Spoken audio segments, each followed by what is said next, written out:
خلص ماتش الاسماعيلي وزد في اول ماتش ليهم في الدوري بفوز زد 1-0 بخطأ شنيع من محمد عبد المنعم. بيطلع بالكرة من تحت، باص الكرة بدل ما يبصيها لزميله حارس مرمى الاسماعيلي، راح باصاها لمحمد عادل ميسي لاعب زد. ومحمد عادل ميسي اول ما استلم الكرة ما اتصرفش بعشوائية، هدي وركز، وبدل ما لعبها في البعيدة لعبها في القريبة، فثبت الحارس وجاب جون فينش كويس جدا.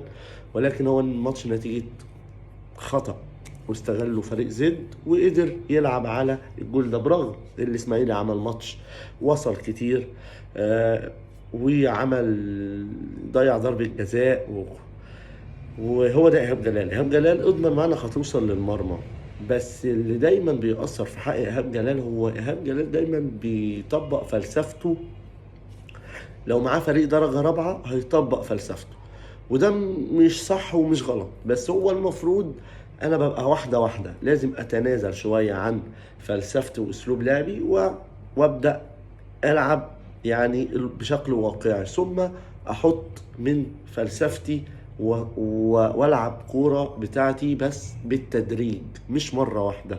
انا فاكر في مره مسك الزمالك في نص الموسم اول ماتش ليه مع الاهلي، راح لعب دفاع متاخر، دفاع متقدم، ولعب من تحت، والنتيجه ايه؟ الزمالك مسك كوره بس كل هجمه عليه كانت بجول. فهو هو ده اسلوبه وما اتغيرش من ساعتها، وده طبعا غلط، ده مش صح. واول حاجه لازم يفكر فيها اي مدرب بيلعب كوره استحواذ وكوره من تحت، رقم واحد عنده في او اهم مركز عنده هو حارس المرمى. هو محمد عبد المنعم هل هو بيجيد دي ولا لا؟ يعني جوارديولا راح السيتي جاب إيدرسون من اول صفقاته، قال لك هو ده اهم لاعب عندي.